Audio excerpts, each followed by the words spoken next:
Hello everyone, my name is Abhishek और मैं आप सबका फिर से स्वागत करता हूँ हमारे इस छोटे इस यूट्यूब चैनल पे जिसका नाम है इनसाइट्स ऑन फिजिक्स। तो ये है हमारा वीडियो नंबर 7 जिसमें हम देखने वाले हैं what is free body diagram. Free body diagram यानी क्या कि जैसे एक आधी कोई बॉडी जिसके ऊपर हमें पूरी चर्चा करनी है, एनालिसिस करना है, उस बॉडी को हम पूरे सिस्टम से अलग पकड़ते हैं और उसके ऊपर जितने भी फोर्सेस, जिस भी दिशा में जितने भी फोर्सेस लग रहे होंगे वो हम वेक्टर से रिप्रेजेंट करके उसके मैग्नीट्यूड्स वहाँ पे हम लिख देते ताकि हम उस बॉडी को प्रॉपर्ली एनालाइज कर सके, उसका स्टडी कर सके और उससे रिलेटेड न्यूमेरिकल्स को सॉल्व करके वैल्यूज निकाल सके। So this is nothing but free body diagram. और कोई भी न्यूमेरिकल आगे अब इसके आगे हमको सॉल्व करना रहा तो सबसे पहला काम सुंदर डायग्राम, फ्री बॉडी डायग्राम बनाना होता है। तो चलिए without wasting much of your time जल्दी से स्टार्ट करते हैं। हाउ टू स्टडी करते हैं, देखना कि how to start, how to make free body diagram and how to calculate the equations, how to formulate the equations on it. So let's start.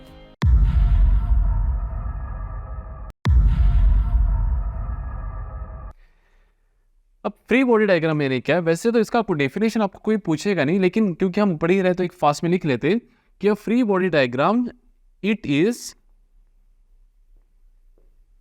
is a diagrammatic representation. It is a diagrammatic representation. क्या है ये? एक diagrammatic representation है of a single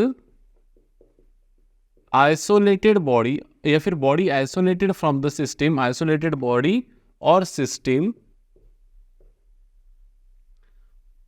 which shows the forces acting on it, which shows the forces acting on it, which shows the forces acting on it by all the other bodies and factors in its surrounding. तो basically ये ऐसे कोई perfect definition of free body diagram नहीं लिखा मैंने कि free body diagram क्या है बेटा, it's just a diagrammatic representation. ये क्या है? एक डायग्रामेटिक रिप्रेजेंटेशन है एक कोई भी आइसोलेटेड बॉडी का जिसके ऊपर हमें स्टडी करना है या फिर कोई सिस्टम का जो उसके ऊपर लगने वाले सभी फोर्सेस दर्शा रहा है। विच शोज या फिर represent the forces acting on it by the other bodies, बाकी बॉडीज की वजह से उसके ऊपर लगने वाले फोर्सेस या फिर अन्य फैक्टर्स की वजह से, जैसे ग्रेविटेशन एक फैक्टर हो गया जो हर ऑब्जेक्ट को अपनी तरफ अर्थ पुल करता है, तो वो फैक्टर हो गया, उसकी वजह से कितना फोर्स लग रहा है ना। फैक्टर्स या फिर अदर बॉडीज की वजह से जो उसके ऊपर फोर्सेस लग रहे हैं वो दर्शा रहे जो उसके सराउंडिंग में है। अब देखिए फ्री बॉडी डायग्राम मतलब क्या कि जैसे मान लो कि ये कोई एक बंदा है ना, अब इस बंदे का फ्री बॉडी डायग्राम निकालना है तो हम क्या कर लेंगे, इस पर्सन को एक पॉइंट ऑब्जेक्ट जैसा ट्रीट कर लेंगे। क्या ट्रीट कर लेंगे? एक पॉइंट ऑब्जेक्ट। अब इसके ऊपर कितने फोर्सेस लग रहे हैं बताओ? सिर्फ बंदे के ऊपर तो एक फोर्स तो लग रहा है भाई वर्टिकली डाउनवर्ड डायरेक्शन जिसको हम कहेंगे वेट mg, और दूसरा लग रहा है नॉर्मल रिएक्शन किसके द्वारा? जिस पे ये स्टैंडिंग है, मान लो ये धरती होंगी, टेबल होगा, खुर्ची होंगी, जो कुछ होंगी, उसके द्वारा क्या लग रहा है यहाँ पे? एक नॉर्मल रिएक्शन। तो ये हो गया इस बंदे की फ्री बॉडी डायग्राम, खत्म। ये होगी इस बंदे की free body diagram, that's it. जैसे मान लो कोई मैं ब्लॉक के ऊपर एक ब्लॉक रख देता हूँ, है ना, कि ये एक ब्लॉक है और ये उसके ऊपर दूसरा ब्लॉक है। इस ब्लॉक को नाम दे देंगे अपन ए और इस ब्लॉक को नाम दे देंगे बी। चलो इसकी फ्री बॉडी डायग्राम निकालते हैं, ब्लॉक ए की और ब्लॉक बी की, ठीक है। और इन दोनों ब्लॉक को कहाँ रखा है बेटा हमने? टेबल पे। कहाँ रखा है? मान लो अर्थ पे रखा है। कहाँ रखा है? अर्थ पे। अब देखो सबसे पहले जब कभी हम बॉडी डायग्राम निकालते हैं तो आप पॉइंट ऑब्जेक्ट भी बना सकते हो या फिर सीधा सीधा वो ब्लॉक बना दो, है ना। तो देखो इसको मैं थोड़ा सा रिफर्बिश्ड करके यहाँ पे लिख देता हूँ कि ये हो जाएगा हमारा ए ऑब्जेक्ट और ये हो जाएगा हमारा बी ऑब्जेक्ट, ठीक है। ये हो जाएगा हमारा ऑब्जेक्ट नंबर बी। अब देखिए बेटा इसके ऊपर वजन तो हमेशा लगेगा, तो यहाँ पे हम लिख देंगे MAG, है ना। Weight, earth will pull this object vertical downward direction, तो एक फोर्स मैंने दिखा दिया, mass into acceleration into gravity. और उसका वेट कहाँ लगेगा बेटा? Mass of B into g, MBG नीचे, खत्म। क्लियर है? अब देखो ये MA और MB एक दूसरे के साथ कांटेक्ट में है, ये दोनों एक दूसरे के साथ यहाँ पे कैसे है बेटा? कांटेक्ट में है, इसलिए इसके ऊपर एक कांटेक्ट फोर्स लगेगा जिसको हम रिएक्शन फोर्स बोलेंगे। तो एक फोर्स लगेगा ए द्वारा बी पे और एक फोर्स लगेगा बेटा बी द्वारा ए पे। ये फोर्स है बेटा ए द्वारा बी पे और ये फोर्स है बी द्वारा ए पे। तो equal in magnitude, opposite in direction, तो भी मैंने बता दिया। This is the normal reaction exerted on B due to A and this is the normal reaction exerted on A due to B. खत्म। और कहां से कॉन्टेक्ट है? देखो धरती से कॉन्टेक्ट है बी का, तो एक नॉर्मल रिएक्शन बी को धरती से भी मिलेगा ऊपर की दिशा में, है ना। धरती बी को कहा करेंगे? ऊपर। तो इसको नाम दे देंगे अपन कुछ तो भी R1 और इसको नाम दे देते बेटा, ये सेम है तो इसको नाम दे देते कुछ तो भी यहाँ पे N नाम दे देते। इसको क्या नाम दे देते? N। इसको भी N और इसको नाम दे देते R। क्या नाम दे देते? R। खत्म। That's it. अब देखो बॉडी बी पे कितने फोर्सेस लग रहे हैं बेटा? टोटल 1 2 3। एक उसका खुद का वेट, दूसरा धरती से मिलने वाला नॉर्मल रिएक्शन और तीसरा ऊपर वाले ब्लॉक से मिलने वाला नॉर्मल रिएक्शन। इस बॉडी पे कितने फोर्सेस लग रहे हैं बेटा? एक लग रहा है बेटा N जो नीचे वाले ब्लॉक से मिल रहा है और एक जो वेट जो जिससे धरती उसे नीचे खींच रही है। अब मुझे बताइए क्या ये सिस्टम मोशन में है? बिल्कुल नहीं सर, आपने तो बस ब्लॉक के ऊपर बुक रख दिया सर, वो तो रेस्ट में है। खत्म। तो जितने भी फोर्सेस ऊपर लगते हैं बेटा वर्टिकली अपवर्ड्स उसे हम लेंगे पॉजिटिव, जितने भी फोर्सेस नीचे लगते हैं उसे हम लेंगे नेगेटिव, जितनी भी फोर्स राइट दिशा में लगेंगे उसे हम लेंगे पॉजिटिव और जितने भी फोर्सेस लेफ्ट दिशा में लगते हैं उसे हम लेंगे negative sign conventionally to find the equation. अब मुझे बताइए न्यूटन्स लॉ क्या कहता है कि नेट फोर्स, क्या कहता है न्यूटन्स लॉ कि net force acting on object summation of all the forces acting on object is nothing but mass of the object into acceleration of the object. बस हम ये इतना पूरा लिखते नहीं है, सीधा सीधा हम क्या लिखते हैं कि net force mass is force is nothing but mass into acceleration. क्यों? क्योंकि मान लो कि एक ही फोर्स लग रहा है तो हम सीधा सीधा क्या लिखेंगे F is equal to ma, लेकिन 4-5 फोर्स लग रहे हैं तो नेट फोर्स लेना पड़ेगा हमको, है ना। जैसे मान लो बॉडी पे एक फोर्स इधर लग रहा है, एक फोर्स इधर लग रहा है, एक फोर्स इधर लग रहा है, तो इन तीनों का जो नेट रहेगा that is net force is nothing but mass of the body into acceleration. तो सीधा सीधा F net is equal to ma को मैं लिख सकता हूँ F is equal to ma। Clear है? तो क्या मैं ये कह सकता हूँ बेटा कि ये दोनों ब्लॉक्स पे क्या हॉरिजॉन्टली कोई फोर्स लग रहे? No sir. तो यहाँ पे हम लिखेंगे no horizontal force, no horizontal forces are acting on both the blocks, इसलिए summation of f of x for block A is also 0 and summation of f of x in x direction block B also 0। Net force acting in x direction for block A ये भी 0 है और net force acting in x direction for block B ये भी क्या है? 0 है। अभी हम कैलकुलेट करते हैं what are the net forces acting on a block A and B in vertical directions. अब मुझे पहले ये बात बताओ कि नेट फोर्स निकालना है हमें। अभी हमें पता नहीं कि कौन बड़ा है कौन छोटा है, पता है क्या? नहीं। तो इसके ऊपर का नेट फोर्स अपन मान लेते ऊपर वाले पॉजिटिव नीचे वाले नेगेटिव। तो क्या लिखूंगा मैं यहाँ पे? देखो ऊपर वाले फोर्स मतलब R और कोई है कि ऊपर फोर्स नहीं है तो ये दोनों कैसे नीचे, तो लिखूंगा माइनस MBG माइनस क्या लिखूंगा बेटा? N। This is net force acting on B, net force and the net force is nothing but mass of B into acceleration, is nothing but mass of B into acceleration. वैसे इस body पे देखो ऊपर कौन सा force लग रहा है बेटा? N।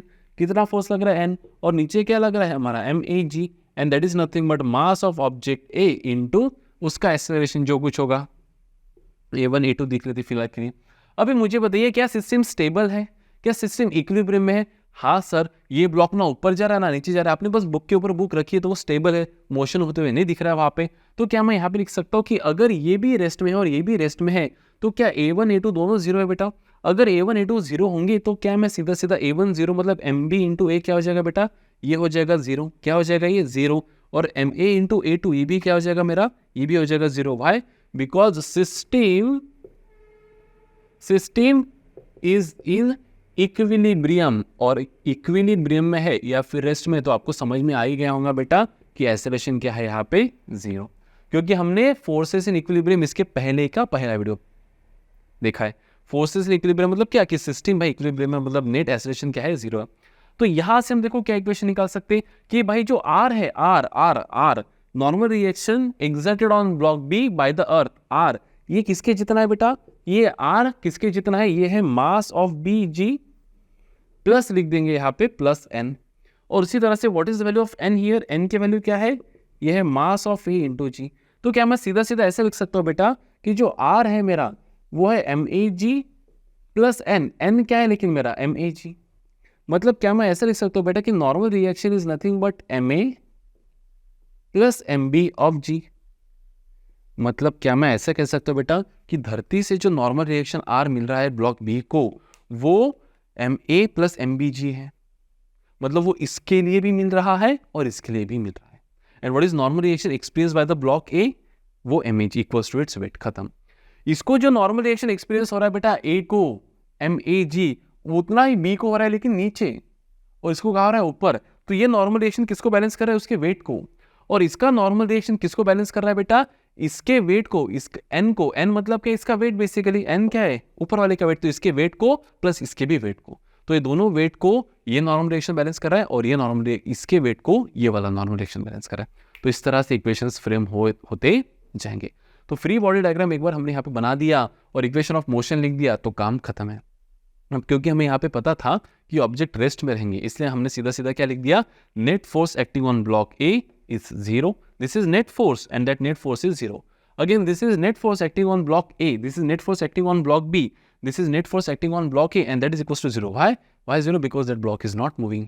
एक्सेलरेशन कितना है? 0। ऐसा नहीं कि मूविंग नहीं, इसलिए है ना, मोशन में नहीं, वो रेस्ट में है। रेस्ट में तो एक्सेलरेशन क्या रहेगा? 0। तो नेट फोर्स इज 0। वहां से फिर ये दो इक्वेशंस मिले जो हम कंक्लूजन करने के लिए हमें काफी थे। चलिए एक बढ़िया सा एग्जांपल ले लेते हैं, ऐसा ही वैल्यूज ले लेते हैं। यहाँ पे RA RB MA MG आपको बहुत कंफ्यूज हो गया होगा, है ना। एक वैल्यूज लेके सॉल्व करते हैं, ठीक है। तो यहाँ पे मैं ये फिलहाल के लिए इरेज कर देता हूँ। डेफिनेशन एंड डायग्राम, ये साइन कन्वेंशन आप कृपया लिख लीजिए फास्ट में एज अ साइन कन्वेंशन। आप इसका उल्टा भी ले सकते हैं, लेकिन ज्यादातर बात यही फॉलो किया जाता है, तो फिर क्यों फालतू ये कर रहे हो, है ना। यही साइन कन्वेंशन ले लो, ठीक है। चलो इसको भी मिटा देते थोड़ा। एक बढ़िया से एग्जांपल करवा देता हूँ आपको। देखो ध्यान दीजिए, थोड़ा एक अंडरस्टैंडिंग आपका और डेवलप हो जाए। मान लो एक टेबल है, ठीक है, या फिर धरती है, कुछ भी ऐसा सरफेस है। इसके ऊपर मैंने एक ब्लॉक रख दिया बेटा, इसका मास है 20 kg। कितना है? 20 kg। और इसका मास मान लो अपन ले लेते 5 kg। कितना ले लेते? 5 kg। अब क्या पूछा गया है? Find the net force acting on each block and B, the normal reaction experienced by each block, है ना। Net force acting on each block and normal reaction experience by each block. सबसे पहला काम सर, सुंदर diagram. चलो सबसे पहले यहाँ पे बना देते अपन 5 kg वाला। ये हो जाएगा हमारा 5 kg का ब्लॉक, लिख देते यहाँ पे 5 kg। और ये हो जाएगा बेटा 20 kg वाला ब्लॉक। क्लियर है? अब देखो, इस धरती इसको भी खींच रही है, धरती इसको भी खींच रही है, तो इसका वेट नीचे कितना लगेगा बोलो? 50 न्यूटन्स। कितना वेट लगेगा नीचे? 50 न्यूटन्स। इसका वेट कितना लगेगा नीचे बोलो? 200 न्यूटन। कितना सर? 200 न्यूटन। हो गया, दोनों के वेट बना दिए। दूसरा कौन सा फोर्स लग रहा है? Normal reaction. तो देखो यहाँ पे कांटेक्ट है तो यहाँ पे एक लगेगा, और यहाँ पे कांटेक्ट है तो एक नॉर्मल रिएक्शन यहाँ पे लगेगा। तो यहाँ पे जो कांटेक्ट है बेटा, ये दोनों ब्लॉक के बीच में है, तो एक नॉर्मल रिएक्शन लगेगा इसके ऊपर N, और एक नॉर्मल रिएक्शन लगेगा इसके ऊपर। अब मैं इसको यहाँ पे भी बना सकता हूँ, जरूरी नहीं आप यहाँ बना दे। यहाँ बना रहे हो मतलब आप यहाँ पे भी बना सकते हो ना, कोई दिक्कत नहीं है ना। फोर्स आप ऊपर भी बनाओ नीचे भी बनाओ, बस डायरेक्शन सही दो। एक नॉर्मल रिएक्शन, ये जो नॉर्मल रिएक्शन N है बेटा, ये 5 kg द्वारा 20 kg पे लग रहा है, और ये नॉर्मल रिएक्शन 20 kg द्वारा 5 kg पे लग रहा है। और कोई नॉर्मल रिएक्शन मिल रहा है कि हाँ यहाँ पे कांटेक्ट है, तो एक धरती से भी इसको क्या मिल रहा है बेटा? नॉर्मल रिएक्शन, जिसको अपन बोल देंगे फिलहाल के लिए R। क्या बोल देंगे? R। अब चलो, क्या कोई वर्टिकल डायरेक्शन में मोशन है? नहीं है सर, कोई फोर्सेस भी नहीं है, मोशन भी नहीं है। और क्या हॉरिजॉन्टल डायरेक्शन, सॉरी मैंने वर्टिकल बोला था, क्या हॉरिजॉन्टल डायरेक्शन में कोई फोर्सेस है? नहीं है, तो सिर्फ वर्टिकल डायरेक्शन में है। और मुझे बताओ, क्या बॉडी मोशन में रहेगी? ये बॉडी बिल्कुल मोशन में रहेंगे। तो क्या मैं सीधा सीधा लिख सकता हूँ बेटा यहाँ पे सीधा सीधा for block 5 kg, for block 5 kg क्या लिखूंगा मैं? Summation of F of I net force acting in Y direction is 0। क्यों? क्योंकि ना तो ब्लॉक ऊपर जा रहा है ना तो ब्लॉक नीचे आ रहा है।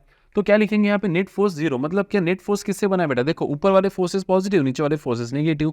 तो लिखेंगे यहाँ पे N minus 50 is equal to 0। तो यहाँ से मुझे क्या मिलेगा बेटा कि नॉर्मल रिएक्शन कितना हो जाएगा यहाँ से? 50 न्यूटन। कितना हो जाएगा? 50 न्यूटन। इसके बाद अपन एन नहीं लेंगे यार, क्योंकि वो न्यूटन और एन कंफ्यूज हो जाता है ना। R1 R2 ही लेंगे। नेक्स्ट क्या लिखेंगे बेटा यहाँ पे बोलो? फॉर ब्लॉक ऑफ कितना? 20 kg। फॉर ब्लॉक 20 kg क्या लिखेंगे बोलो? अगेन ये भी ब्लॉक वर्टिकली मूव नहीं हो रहा है, तो net force acting on a block B is also 0। तो क्या लिखेंगे बेटा? ऊपर लगने वाले फोर्सेस कौन है? देखो R। और कोई फोर्स लग रहा है कि ऊपर? नहीं लग रहा है सर, ठीक है। माइनस नीचे लगने वाले कौन है? 20 और n, सॉरी 200 और n, तो -200 और n इज इक्वल टू क्या लिखेंगे बेटा? मास तो है 20 लेकिन एक्सेलरेशन नहीं है, तो m इंटू a0 तो 0। क्या लिख सकते हैं बेटा यहाँ पे? देखो R is equal to 200 plus n, लेकिन what is the value of n? n है 50, तो R की वैल्यू क्या हो जाएंगी यहाँ पे? 250 न्यूटन। कितनी हो जाएंगी R की वैल्यू? 250 न्यूटन। तो भाई साहब धरती से इसको कितना नॉर्मल रिएक्शन मिल रहा है? 200। तो यहाँ पे देखो 250, तो देखो ये 250 को कौन बैलेंस कर रहा है? ये 200 प्लस ये 50, तो ये 250, 250, 200 और 50, 250, 200 और 50, 250 हो गया balance. No motion, net force 0। वैसे इसका देखो ये 50 को कौन बैलेंस कर रहा है बेटा? N normal. खत्म। तो ये दो ब्लॉक्स के बीच का जो नॉर्मल रिएक्शन है एन वो है बेटा 50, और इसके और धरती के बीच का जो नॉर्मल रिएक्शन है आर वो है 250। खत्म। ऐसे ही हम ले सकते हैं बेटा 3 बॉडी का सिस्टम भी ले सकते हैं। यहाँ पे डरने की कोई बात नहीं, ऐसा कुछ रॉकेट साइंस नहीं है एकदम कि भाई अभी 3 बॉडी सिस्टम आ गया तो हेवी हो जाएगा। अरे कुछ हेवी भी नहीं भाई, कंसेप्ट पता होगा तो फिर तो बस वही बात है ना। कुछ हेवी नहीं है। हेवी चीज़ों को तो आसान करने को और समझने के लिए बैठे हम यहाँ पे, ठीक है। एक न्यूमेरिकल लिख लीजिएगा आप, यहाँ पे मैं दूसरा न्यूमेरिकल बना देता हूँ, ठीक है। चलो यहाँ पे बना देते 3 ब्लॉक सिस्टम। भाई साहब कितना ब्लॉक सिस्टम? 3 block system. कोई डरना नहीं। चलो खचक खुचक ठचक, ठीक है। ऐसा कुछ तो भी सिस्टम है भाई। बुक के ऊपर कुछ तो भी कंपोस्ट के ऊपर बुक, ठीक है। इसको मान लेते अपन 15 kg मान लेते, चलेगा। इसको मान लेते मात्र 5 kg, और इसको मान लेते भाई साहब 10 kg। वही है, draw the free body diagram of each block. इसको बोल देंगे अपन ए, इसको बोल देंगे अपन बी, और इसको बोल देंगे अपन सी। दिख रहा है ना? ये चला गया बाहर, दिख रहा है ना? हर किसी का फ्री बॉडी डायग्राम निकालना है बेटा। ए बी सी का फ्री बॉडी डायग्राम निकालो, एफबीडी निकालो, और उसके ऊपर लगने वाले सभी नॉर्मल रिएक्शन बताओ। अगर सिस्टम इक्विलिब्रियम में है तो ऑब्वियसली सर सिस्टम तो इक्विलिब्रियम में ही रहेंगी। कहीं मोशन कर रहा है कि सिस्टम? नहीं, ना नीचे जा रहा है ना ऊपर जा रहा है। तो net force in Y direction क्या है? 0। और एक्स डायरेक्शन का तो सवाल ही नहीं आता सर, एक्स डायरेक्शन में तो कोई फोर्सेस लग ही नहीं रहे। तो सबसे पहला काम क्या है? बोलो बोलो।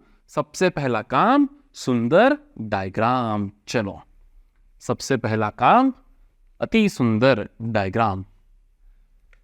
देखो भाई साहब ये हो गया हमारा 10 kg का ब्लॉक, इसको लिख देते यहाँ पे 10 kg। ये हो गया हमारा 5 kg का ब्लॉक, इसको लिख देते यहाँ पे 5 kg। और ये हो गया हमारा 15 kg का ब्लॉक, इसको लिख देते यहाँ पे 15 kg। हो गया?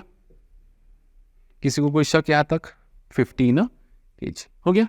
चलो नेक्स्ट। अब देखो सबसे पहले वेट तो सब पे लग ही रहा है, तो सबसे पहले सबके वेट ही बना देते हैं। तो यहाँ पे नीचे वेट कितना लग रहा होगा? बोलो 100 न्यूटन बेटा। क्यों 100 न्यूटन? mg, तो g 9.8 मत लो आप, ईज ऑफ कैलकुलेशन 10 ले लेंगे अपन, तो ये हो जाएगा 100। इसका वेट कितना लगेगा बेटा नीचे? बोलो 50 न्यूटन्स। और इसका वेट कितना लगेगा? बोलो नीचे 150 न्यूटन्स। हो गया, वेट बना दिए। कहाँ कहाँ कॉन्टैक्ट है? यहाँ पे कॉन्टैक्ट है, एक कॉन्टैक्ट यहाँ पे है, और एक कॉन्टैक्ट यहाँ पे है। तो ये कॉन्टैक्ट को अपन बोलेंगे R1, ये कॉन्टैक्ट को बोलेंगे R2, और ये कॉन्टैक्ट को बोलेंगे R3। तो ये R1 15 kg और धरती के बीच में है, ये R2 5 kg और 15 kg के बीच में है, और ये R3 10 kg और 5 kg के बीच में है। अब दिखाना कैसे? देखो R3 10 पे भी लगेगा और 5 पे भी लगेगा। तो R3 लगेगा भाई ऊपर 10 kg पे, किसके वजह से? किसके वजह से? 5 kg की वजह से। और उतना ही R3 बेटा इस पे भी लगेगा, R3 किसके वजह से? 10 kg की वजह से। तो इक्वल है, अपोजिट नॉर्मल रिएक्शन, ठीक है। हो गया R3। R2 देखो, एक R2 5 kg 15 पे लगेगा, और एक R2 15 kg 5 पे लगेगा। तो क्या लिखेंगे यहाँ पे? देखो 5 पे जो लग रहा है वो यहाँ पे बना देता हूँ मैं R2, और जो 15 पे लग रहा है उसको यहाँ पे बना देता हूँ R2। हो गया R2 खत्म। और एक देखो नेक्स्ट फोर्स कौन सा है? यहाँ पे लिख देंगे अपन R2। यहाँ पे देखो बेटा R1 कहाँ से लग रहा है? धरती से 15 kg पे लग रहा है, तो यहाँ बना देंगे अपन R1, ये हो जाएगा हमारा R1 खत्म। Net forces along X direction is 0, net forces along Y direction भी 0 ही है। पता है क्यों? क्योंकि बॉडी इक्विलिब्रियम है, लेकिन body is in equilibrium under the action of this all forces. तो सबसे पहले लिखते हैं यहाँ पे फॉर ब्लॉक ए, नहीं फॉर ब्लॉक सी लिखते, ऊपर वाले से स्टार्ट करते, ठीक है। फॉर ब्लॉक सी, जहां पे वेरिएबल्स कम है वहां से स्टार्ट करो। क्या लिखेंगे बेटा? Since the block is not in motion, acceleration क्या है? 0, तो net force acting along Y direction भी क्या रहेगा? 0। मास तो है 10 kg, लेकिन मोशन नहीं है, एक्सेलरेशन 0 है। तो देखो ऊपर लगने वाले फोर्सेस क्या है? R3, और नीचे लगने वाले फोर्सेस क्या है बेटा? 100, तो लिखेंगे R3 माइनस नीचे लगने वाले कितने? 100। सभी ऊपर लगने वाले पॉजिटिव, सभी नीचे लगने वाले नेगेटिव, तो ये हो जाएगा इज इक्वल टू 0। तो यहाँ से हमें क्या मिलेगा बेटा? हमें यहाँ से मिलेगा R3 की वैल्यू एज 100 न्यूटन, 100 न्यूटन। यहाँ पे क्या लिखेंगे? देखो फॉर ब्लॉक बी क्या हो जाएगा? अगेन एक्सेलरेशन क्या है? 0, तो क्या लिखेंगे? Again net force acting along Y direction for block B is also 0। तो सभी ऊपर लगने वाले पॉजिटिव, सभी नीचे लगने वाले नेगेटिव, तो R2 ऊपर लग रहा है और 50 और R3 लग रहा है नीचे, तो क्या लिखेंगे बेटा यहाँ पे? R2 माइनस क्या लिखेंगे? R2 minus R3 minus 50 is equals to, mass तो है 5 लेकिन एक्सेलरेशन नहीं है, तो 40।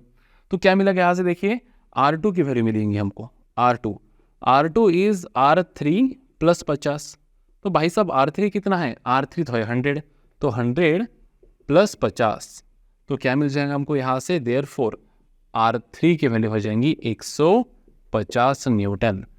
सॉरी R3 नहीं, किसकी वैल्यू? R2 की वैल्यू हो जाएंगी 150 न्यूटन, खत्म। ऐसे अभी किसके लिए लिखेंगे बोलो? आप बोलो, साथ साथ बोल भी सकते हो आप, है ना। फॉर ब्लॉक ए, वापस क्या लिखेंगे सर? कि एक्सेलरेशन कितना है? 0, तो लिखेंगे net force acting in Y direction क्या हो जाएगा? 0। देखो ऊपर कौन से फोर्स लग रहे हैं बेटा? R1, तो लिख देंगे पॉजिटिव R1, और नीचे कौन से लग रहे हैं? देखो माइनस लिखेंगे R2, माइनस लिखेंगे बेटा 150 इज इक्वल टू, मास तो है 15 लेकिन एक्सेलरेशन है नहीं, तो 0। तो यहाँ से लिखेंगे कि R1 is equals to R2 plus 150। What is R2? अभी निकाला 150, तो 150 प्लस ये भी कितना? 150, तो भाई साहब R1 कितना बन गया? R1 बन गया हमारा यहाँ से is equals to 300 newton, R1 is equals to 300 newton, खत्म। तो what are the values of normal reaction? देखो R1 कितना आया हमारा? 300 न्यूटन, R2 कितना आया हमारा? 150 न्यूटन, 150 न्यूटन, है ना, और भाई साहब R3 कितना आया हमारा? 100 newton. So these are the values of normal reaction between the blocks. अब अगर मैं पूरे सिस्टम को यहाँ पे कंसिडर करूँ, देखो बेटा, if I consider this complete system, अगर मैं ये पूरे सिस्टम को यहाँ पे ऐसा कंसिडर करूँ, if I consider this complete system, है ना, सिस्टम की बात करें, मैं अभी इंडिविजुअल ब्लॉक की बात नहीं कर रहा, सिस्टम की, तो सभी ऊपर लगने वाले फोर्सेस पॉजिटिव, सभी नीचे लगने वाले फोर्सेस नेगेटिव। तो चलो यहाँ से स्टार्ट करते हैं। ऊपर लगने वाला कौन सा बेटा? देखो R3, नीचे लगने वाला कौन सा बेटा? देखो 100, नीचे लगने वाला वापस कौन सा है यहाँ पे? R3, नीचे लगने वाला कौन सा? देखो यहाँ पे 50, ऊपर लगने वाला कौन सा बेटा? यहाँ पे प्लस R2, है ना, हो गया इसके।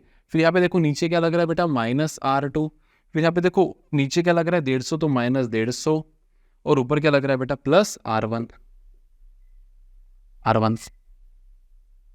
सभी फोर्सेस मैंने क्या कर दिया? ऐड कर दिए, जितने भी फोर्सेस इसके ऊपर लग रहे हैं।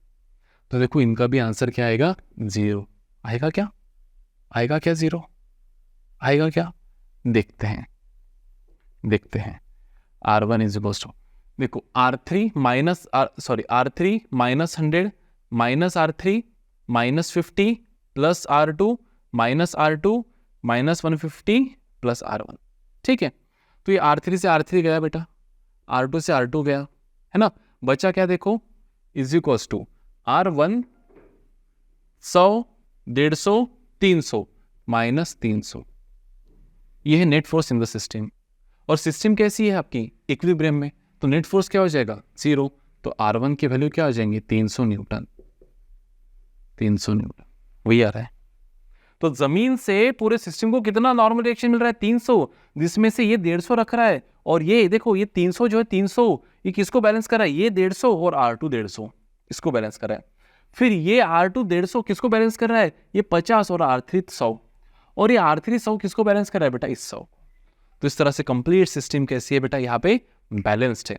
अब इससे भी बढ़िया बढ़िया FBD बनते हैं, वो भी हम यहाँ पे लेंगे आइसकोन वगैरह वाला, ताकि और आपको थोड़ी यहाँ पे फील आ जाए, है ना। चलो स्टार्ट करते हैं, बढ़िया से क्वेश्चन ले लेते हैं। और चलो और एक बढ़िया से न्यूमेरिकल ले लेते हैं बेटा, यहाँ पे आइसक्रीम कोन। ठीक है, देखो भैया यहाँ पे हम ले लेते बढ़िया से एक स्पीयर ले लेते, ठीक है, और इसको 2 वर्टिकल कोन्स के बीच में ऐसा, ठीक है। अब मैंने कैसे वैसे बना दिया, दिख रहा है क्या, ये दिख रहा है क्या, हाँ 2 लेंस दिख रहे हैं, ठीक है। इसको हमने यहाँ पे ऐसा वर्टिकल कोन्स के बीच में इसको फंसा दिया, ठीक है, जम गया, ठीक है। ये कांटेक्ट में, आपको लगेगा नहीं तो ये टच नहीं है, तो ये कांटेक्ट में ही है, ठीक है।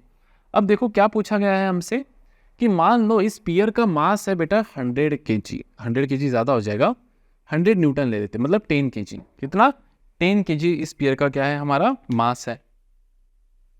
तो अभी देखिए यहाँ से इस ब्लॉक को हमें निकालना है कि ये ब्लॉक पे नॉर्मल रिएक्शन कहाँ से आ रहा है और कितने कितने मैग्नीट्यूड का आ रहा है, ये दोनों हमको यहाँ पे निकालना है। तो सबसे पहला काम सुंदर डायग्राम, विदाउट डायग्राम कुछ नहीं हो सकता बेटा, बराबर है। अब देखो ध्यान दो कि ये जो मास है, मास हमेशा, हाँ सर एंगल्स नहीं दिए आपने, पहले तो एंगल दे दो भाई साहब, है ना।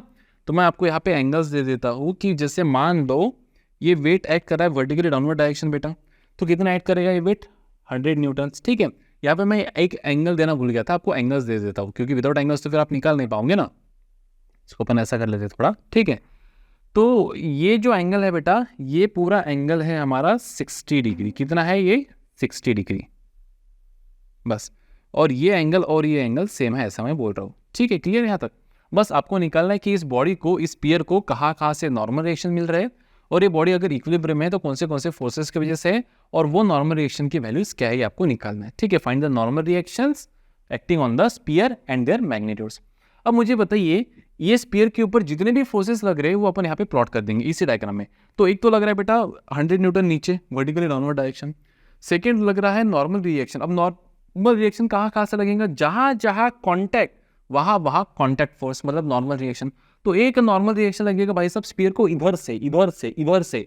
अब ये सरफेस पे भी लगेगा नॉर्मल रिएक्शन, लेकिन हमको वो कंसिडर नहीं करना है, हमको बस स्पीयर का स्टडी करना है, स्पीयर एज एफबीडी बनाना है, बराबर है। तो एक नॉर्मल रिएक्शन लग रहा है इधर से, जो लगेगा इस दिशा में बेटा इधर ऐसा, इसको अपन बोल देंगे सर N1। और एक नॉर्मल रिएक्शन लगेगा इधर से लाइक दिस, इधर, है ना, तो इसको बोल देंगे अपन N2। हो गया ये जहां, ठीक है, ये N1 और ये हो जाएगा N2, और नीचे क्या बेटा 100। अब सर ये तो मिल गया फोर्सेस, एंगल्स कैसे निकाले सर, एंगल्स तो थोड़ा सा ट्रिग्नोमेट्री का यहाँ पे दिमाग हमको चलाना पड़ेगा, है ना। अब इसको देखो हम लेमिस थ्योरम से भी सॉल्व कर सकते हैं, और इसको अपन क्यों लेमिस थ्योरम से सॉल्व करते हैं, क्योंकि 3 फोर्सेस है, एंगल्स हम ढूंढ लेंगे, और तीनों फोर्सेस कॉन्करेंट है, कोप्लेनर है, और तीनों फोर्सेस की वजह से बॉडी इक्विलिब्रियम में है, तो ऐसे वक्त तो लेमिस थ्योरम इस्तेमाल करता है बेटा, शॉर्टकट, है ना। अब सबसे पहले हमको निकालना है कि sir what are the forces, what are the angles. तो देखो यहाँ पे वापस से डायग्राम बना देते, ये नीचे लग जाएगा बेटा हमारा 100 न्यूटन, ये है हो गया इधर हमारा नॉर्मल रिएक्शन N1, और ये हो जाएगा इधर हमारा नॉर्मल रिएक्शन N2। हो गया यहाँ तक सीन क्लियर, ठीक है। अब एंगल्स कैसे निकालेंगे, देखो यहाँ से मैं निकालूंगा परपेंडिकुलर। ये जो नॉर्मल रिएक्शन है ये हमेशा कैसे लगेगा बेटा, सरफेस को परपेंडिकुलर। तो अगर इस सरफेस को परपेंडिकुलर है बेटा, है ना, तो ये हो जाएगा मेरा 90 डिग्री, ये कितना हो जाएगा मेरा 90 डिग्री। और वैसे देखो नॉर्मल रिएक्शन हमेशा कैसे लगता है, weight acting vertically downward direction, और नॉर्मल रिएक्शन हमेशा कैसे लगता है बेटा, परपेंडिकुलर टू द सरफेस। तो ये हो जाएगा इसको परपेंडिकुलर, ये भी हो जाएगा बेटा 90 डिग्री, तो ये भी 90 डिग्री। अब देखो ये ट्राइंगल, देखो ये वाला, इसको कुछ नाम दे देते हैं यहाँ पे O, है ना, कंफ्यूज नहीं होना है, O A B, और इसको नाम देते हैं अपन C। पहले देखो O A B, इसमें 90 डिग्री हो गया, ये पूरा 60 है, तो ये हो जाएगा बेटा इतना 30, ये हो जाएगा आपका 30, ये 30, ये 90, तो ये हो जाएगा 60, ये कितना हो जाएगा 60। अगर ये 60 है, ये कितना है 60, तो देखो यहाँ से और एक लाइन निकालते हैं जो इसको परपेंडिकुलर है। तो अगर ये 60 है बेटा, ये कितना है 60, कितना है 60, ठीक है, तो ये हो जाएगा हमारा 60, अगर ये 60 है तो ये हो जाएगा 30, क्या हो जाएगा ये 30। अब देखो ये 60 है, ये 30 है, हमें एंगल चाहिए ये वाला बेटा, इनके बीच का ये वाला एंगल चाहिए। अब ये एंगल कैसे निकालेंगे बताओ, किसी तरह से अगर हम ये एंगल निकालने में सक्षम हो गए, कौन सा वाला, ये वाला, तो उसमें हम 90 ऐड कर देंगे तो हमें ये मिल जाएगा। अब सर ये कैसे निकाले, यही तो दिक्कत है, ये कैसे निकालेंगे sir, how to calculate this angle, वही तो है बेटा, सोचो कैसे निकाल सकते। किसी तरह से अगर आप ये वाला एंगल, मैं यहाँ पे अल्फा लिख देता हूँ, अगर आप अल्फा निकालने में सक्षम हो गए, और इसको भी लिख देता हूँ बीटा, तो ये अल्फा मतलब ये इतना एंगल प्लस ये 90 हो जाएगा ये एंगल, और बीटा मतलब ये बीटा प्लस 90 हो जाएगा ये एंगल, और बचा हुआ हो जाएगा बेटा ये एंगल। अब देखो कैसे निकाल सकते हैं alpha beta, how can we calculate alpha beta, तो देखो ज्योमेट्री से निकालेंगे अपन, किससे निकालेंगे, ज्योमेट्री से। यहाँ पे क्या कर लो, वापस से इसको एक्सटेंड कर लेते हैं अपन इस तरह से, ठीक है। अब देखो ये बेटा 30, ये 30, ये 90, ये 90, तो ये हो जाएगा 60 और ये भी हो जाएगा 60। अगर ये 60 है, ये कितना है 60, तो ये भी कितना है 60 है। देखो ये 30, ये 90, तो ये 60, अगर ये 60 है तो ये भी 60 है, और ये 60 तो फिर ये भी 60, और ये 60 तो ये भी 60, क्यों, क्योंकि वर्टिकली अपोजिट एंगल्स। तो ये 60 60 पूरा कितना हो जाएगा, ये हो जाएगा 120, कितना हो जाएगा ये 120 डिग्री। तो भाई साहब ये जो फोर्स के बीच का एंगल मिला हमको इतना, ये हो जाएगा 120 डिग्री, खत्म। अब अगर ये 120 था बेटा 120, तो ये 120 किससे बना था, देखो ये 60 प्लस 60 से बना था, और इसको ये परपेंडिकुलर था, तो अगर ये 60 है इतना, तो ये हो जाएगा 30, और अगर ये 30 है तो ये 30 प्लस 90, 30 प्लस 90 कितना हो जाएगा, ये भी हो जाएगा 120, और ये भी हो जाएगा हमारा फिर बचा हुआ 120, खत्म। अब यहाँ पे निकलने लायक कुछ रहा भी नहीं है, तभी हम इसको लेमिस थ्योरम से निकाल लेंगे, है ना। 3 फोर्सेस की वजह से बॉडी इक्विलिब्रियम में है, और तीनों के एंगल्स भी सेम है, तो ऑब्वियसली तीनों फोर्सेस भी सेम ही होंगे। 3 identical forces separated by 360 by n closes the force polygon scalars and vectors. वैसे भी लेमिस थ्योरम लगा के हम इसको निकालेंगे, लेमिस थ्योरम, कौन सा थ्योरम, लेमिस थ्योरम। क्या कहते हैं लेमिस थ्योरम, देखो मैं लिखूंगा यहाँ पे n1 upon sine of angle opposite to n1, तो लिखूंगा n1 upon sine 120 is equal to, लिखेंगे n2 अपॉन ये दोनों को बीच का एंगल, मतलब कितना बेटा साइन 120 इज इक्वल टू, बचा हुआ क्या है 100 अपॉन ये छोड़ के ये दोनों के बीच का एंगल, तो क्या लिखेंगे यहाँ पे साइन 120, तो ये हो जाएगा कांस्टेंट। तो देखो डिनोमिनेटर सबके सेम है बेटा, साइन 120 की वैल्यू कितनी होती है साइन 120 √3/2 पॉजिटिव में, तो √3/2 सभी सेम है, तो क्या सीधा सीधा लिख दूं कि n1 is equal to n2 is equal to 100, खत्म। तो n1 n2 कितना हो जाएगा 100, तो दोनों नॉर्मल डायरेक्शन कितने हैं बेटा, n1 और n2 दोनों कितने हैं 100। अब देखो जिसको लेमिस थ्योरम नहीं सोच रहा है उसके लिए फिर एक लॉन्ग कट है, ये तो हो गया भाई साहब एकदम shortcut Lami's theorem. Long cut क्या रहेगा कि इसको रिजॉल्व कर दो, है ना। ये जो सिस्टम है n1, इसको लिखेंगे अपन n1, इसको भी लिखेंगे अपन क्या बेटा n2, है ना। और ये फोर्स कितना था हमारा, ये वाला फोर्स, ये कितना था हमारा 100 न्यूटन्स। तो बेटा इसको रिजॉल्व कर दो, किसको, n1 और n2 को रिजॉल्व कर दो, तो ये एंगल कितना आया हमारा 30 डिग्री, कितना आया हमारा एंगल 30 डिग्री। तो अगर ये 30 डिग्री है तो यहाँ पे लिख दो कि दिस इज 30 डिग्री, और ये भी कितना है बेटा 30 डिग्री, तो यहाँ पे लिख दो 30 डिग्री। अब देखो n1 का ये कंपोनेंट क्या बनेगा, n1 cos 30, और ये बनेगा n2 cos 30। n1 का ऊपर वाला क्या बनेगा, n1 sin 30 डिग्री, और n2 का क्या बनेगा बेटा, ये n2 sin 30 डिग्री। दिख रहा है क्या ये कि फ्रेम के बाहर चला गया, दिख रहा है क्या, हाँ दिख रहा है, ठीक है। अब देखो सिस्टम इक्विलिब्रियम है, तो क्या लिखेंगे, इक्विलिब्रियम वाली condition summation of f of x is equal to 0। तो देखो x डायरेक्शन में क्या है n1 cos 30, n1 cos 30 मतलब बेटा √3/2 n1 राइट साइड में, इसलिए पॉजिटिव। पीछे क्या है बेटा n2 cos 30, cos 30 मतलब क्या, अगेन √3/2 n1 माइनस इसलिए लिख रहा हूँ बेटा, क्यों, क्योंकि पीछे और कोई फोर्स है क्या x डायरेक्शन में, नहीं, बस ये एक था और ये दूसरा था, खत्म। दिस इज इक्वल टू 0, तो खत्म। यहाँ पे हम लिख सकते हैं कि √3/2 n1 is equal to √3/2 n2, तो √3 कैंसिल हो गया, फाइनली हमको क्या मिलेगा यहाँ पे n1 is equal to n2, ये हो गया पहला equation. Summation of f of y, body vertical equilibrium में, बॉडी इक्विलिब्रियम में इसका अर्थ क्या है कि x डायरेक्शन की भी नेट फोर्सेस 0 है, y डायरेक्शन की भी नेट फोर्सेस 0 है। तो देखो ऊपर वाले फोर्सेस कौन है बेटा, n1 sin 30, n1 sin 30 मतलब n1 × 1/2, तो n1/2 plus N2 sign 30, sign 30 मतलब 1/2, तो ये हो जाएगा बेटा अगेन N2/2। ये फोर्स क्या है 100 न्यूटन नीचे, तो लिखेंगे इसलिए -100 is equals to net force क्या है हमारा 0, net force is equals to 0। क्या हो जाएगा बेटा N1/2 plus N2/2 is equals to 100। तो लिख देंगे यहाँ पे कि N1 plus N2 is equals to 200, multiply by 2 कर देंगे सबको। अब N1 is equals to N2 है और N1 ही N2 है, तो क्या मैं लिख सकता हूँ यहाँ पे N1 प्लस N2 भी क्या है N1, तो ये हो जाएगा 200, तो 2N1 क्या हो जाएगा, ये हो जाएगा 100, तो भाई सब N1 क्या हो जाएगा 100। अब अगर N1 100 है तो N2 भी क्या हो जाएगा 100, तो N2 भी क्या हो जाएगा 100। देखो कितना लॉन्ग कट मेथड था, ये कितना लॉन्ग कट मेथड था, काफ़ी लॉन्ग कट मेथड था।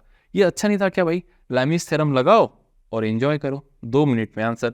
और जिसको ये सूझ गया कि 3 आइडेंटिकल फोर्सेस सेपरेटेड बाय 360 मतलब n identical forces separated by 360 by n, तो सभी फोर्सेस कैसे होंगे, नेट फोर्स कैसा रहेगा 0, एफ नेट क्या रहेगा 0। अब एफ नेट 0 और 3 एंगल सेम है, इसका मतलब तीनों फोर्सेस कैसे होंगे सेम होंगे, तो फिर ये करने की भी जरूरत नहीं जिसको ये सूझ गया। तो यहाँ पे थोड़ा चूड़ा हो गया होगा, लेकिन वही है बेटा, और क्या कर सकते हैं अपन, सिंपल है ना।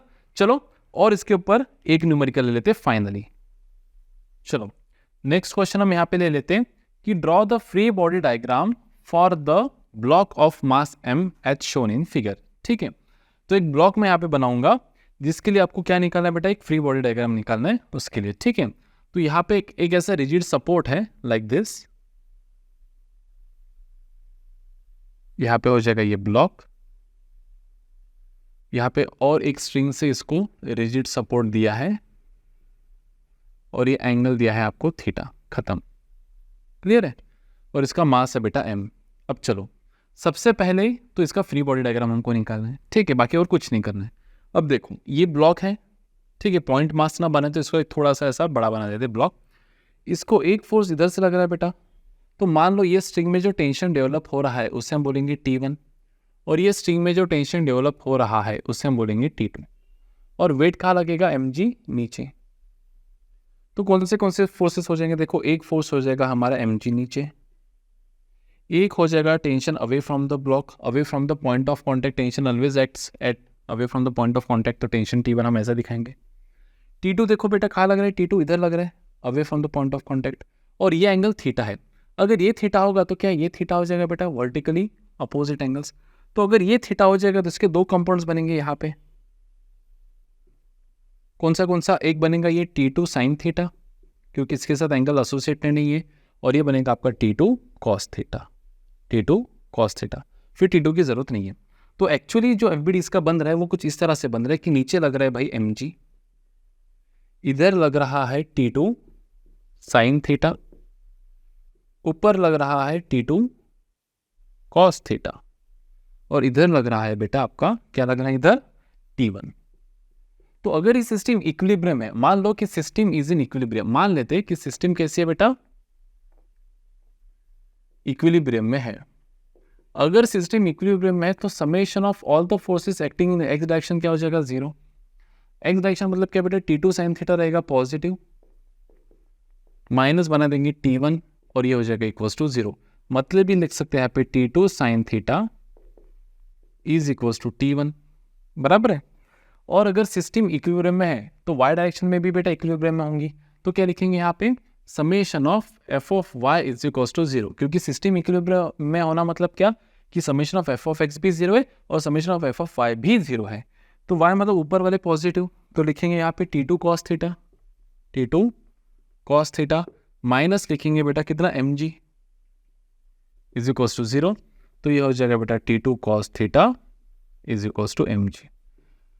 अब अगर आपको किसी ने पूछ लिया कि व्हाट इज एंगल, तो आप वो भी बता सकते बेटा कैसे, देखो इक्वेशन 1 को 2 से डिवाइड कर लेते, इक्वेशन 1 को, अब 1 2 कहाँ है सर, है ना, तो इसको मैं थोड़ा यहाँ से मिटा दूँ क्या, नहीं रहने देता, ठीक है। ये इक्वेशन हो जाएगा हमारा 2 और इसको हो जाएंगे अपन इक्वेशन 1, तो इसको इससे डिवाइड करते हैं, 1 को 2 से डिवाइड करते हैं, तो क्या हो जाएगा देखो 1 यही भी लिख देता हूँ, तो ये हो जाएगा T2 sine theta upon T2 cos theta, तो LHS बाय LHS लिख देते हैं T2 sine theta upon T2 cos theta, और यहाँ पे क्या बचेगा T1 अपॉन mg, खत्म, T2 cancel, sine upon cos क्या हो जाएगा बेटा tan थीटा tan थीटा हो जाएगा मेरा T1/mg। तो what will be theta? My theta will be tan inverse of T1/mg। इस तरह से भी आपको क्वेश्चन पूछ सकते हैं कि the system is in equilibrium, draw the FBD and find the angle theta in terms of T1 and mg। Clear है बेटा? चलो और एक क्वेश्चन मैं यहाँ पे लिख के देता हूँ आपको। बस आपको फ्री बॉडी डायग्राम बनाना है। क्या बनाना है? Free body diagram. तो भाई साहब एक वेज ले लिया मैंने। वेज मतलब कुछ नहीं, ऐसा एक इंक्लाइंड सरफेस होता है, प्लैंक टाइप ना। आपका जो राइटिंग बोर्ड होता है, राइटिंग बोर्ड, उसको बस ऐसा तिरछा कर दो कुछ angle with respect to horizontal, और उसके ऊपर कोई ब्लॉक रख दो। ठीक है, फिलहाल हम फ्रिक्शन विक्शन नहीं कंसिडर करते, सब स्मूथ सरफेस कंसिडर करेंगे हम। ठीक है, इस वेज के ऊपर एक रख दिया आपने ब्लॉक। क्या रख दिया? वेज के ऊपर आपने क्या रख दिया बेटा? एक ब्लॉक रख दिया, लाइक दिस। इसका मास लेते हैं हम m।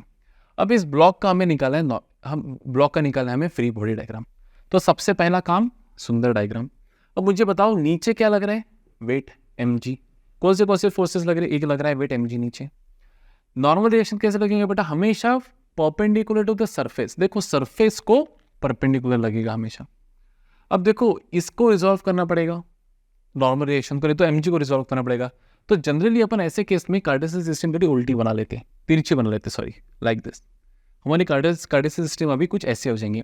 अब देखो ये एंगल अगर थीटा है ना, और ये इसको कैसा है बेटा? परपेंडिकुलर, ये कैसे है? वर्टिकली डाउनवर्ड है, तो ये इसको 90 डिग्री पे हो जाएगा, ये हो जाएगा 90 डिग्री।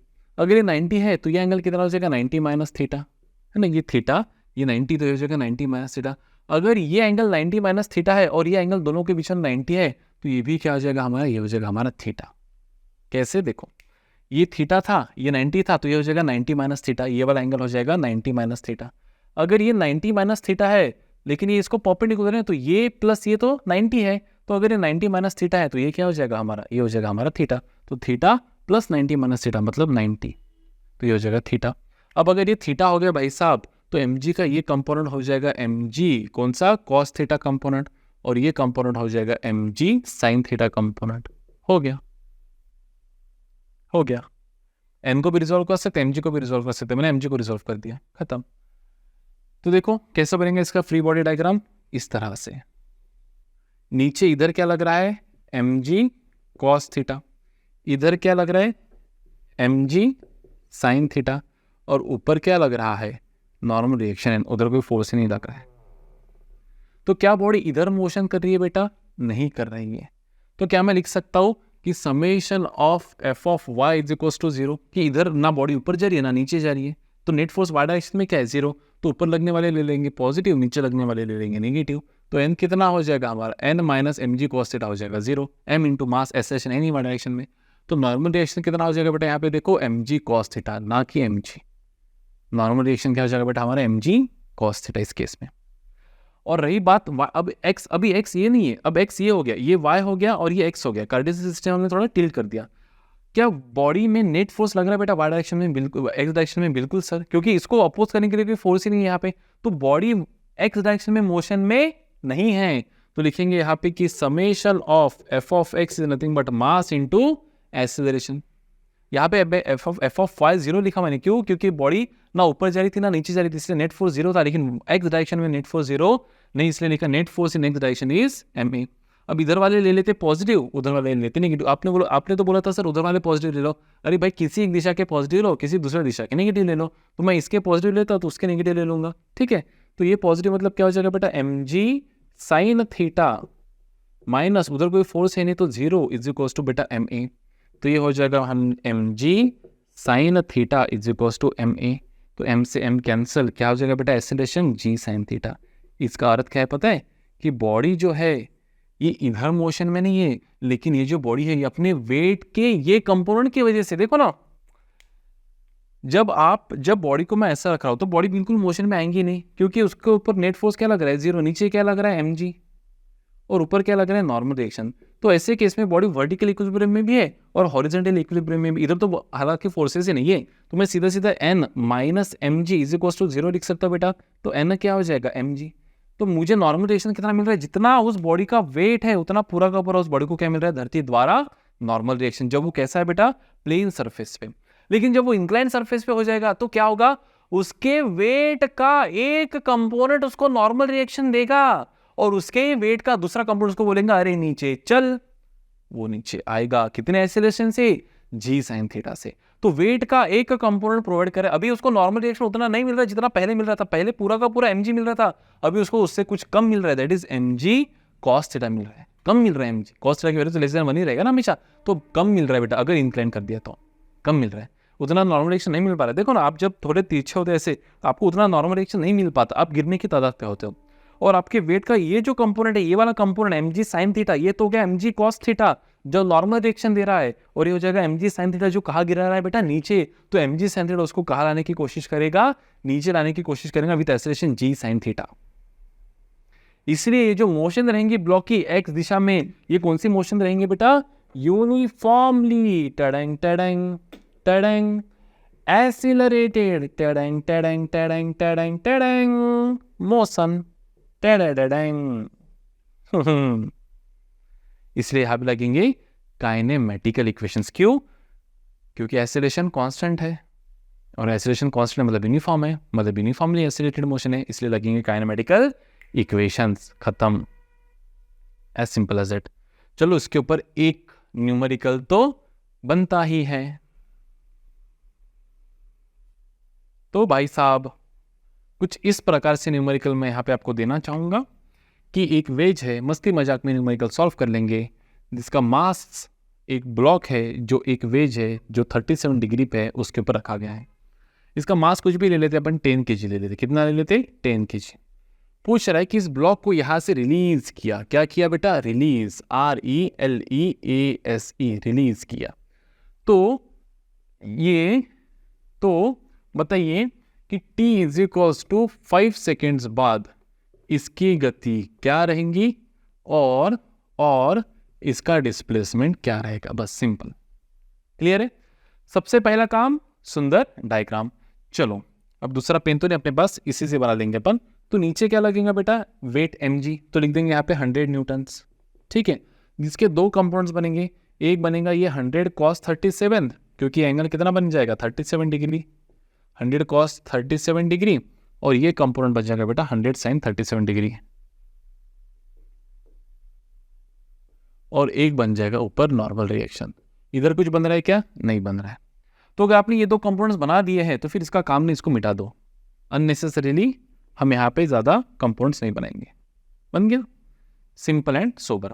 अब cos 37 बेटा 4/5, तो ये भी इसको मिटा दो। cos 37 4/5 मतलब कितना हो जाएगा बेटा? ये 80 न्यूटन्स हो जाएगा। तो नीचे लग रहा है बेटा 80 न्यूटन्स। कितना न्यूटन्स? 80 न्यूटन्स। और sin 37 मतलब 3/5, तो ये हो जाएगा बेटा 60 न्यूटन। तो यहाँ पे लिख देता हूँ 60 न्यूटन। अब देखो, क्या ब्लॉक ऊपर जा रहा है? ऊपर नहीं। क्या ब्लॉक नीचे जा रहा है? नहीं। तो क्या मैं यहाँ पे लिख दूं बेटा कि net forces acting along Y direction, net forces acting along Y direction is 0, body is in equilibrium only in Y direction not X direction. तो ऊपर जाने वाले फोर्सेज बेटा n, नीचे जाने वाले फोर्सेज बेटा 80 इज इक्वल्स टू मास कितना है इसका? 10, लेकिन एक्सेलरेशन वाई डायरेक्शन में है 0, तो लिखेंगे n minus 80 is equals to 0, तो n is equals to 80 newtons. खत्म। नॉर्मल रिएक्शन कितना मिल रहा है इसको? 80। अगर ये प्लेन होता तो नीचे 100, ऊपर n भी कितना मिलता है इसको? 100 मिलता है, लेकिन क्योंकि इंक्लाइन पे तो उसको कम मिलेगा उससे, जो मैंने आपको बताया था अभी।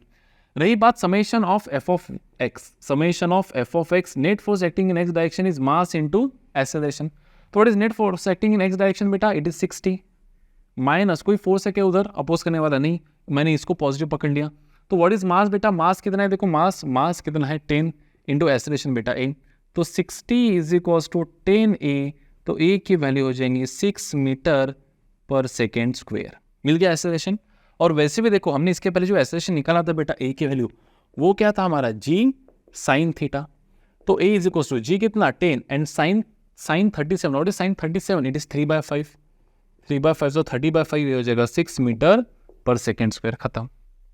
ऐसे भी आप निकाल सकते थे।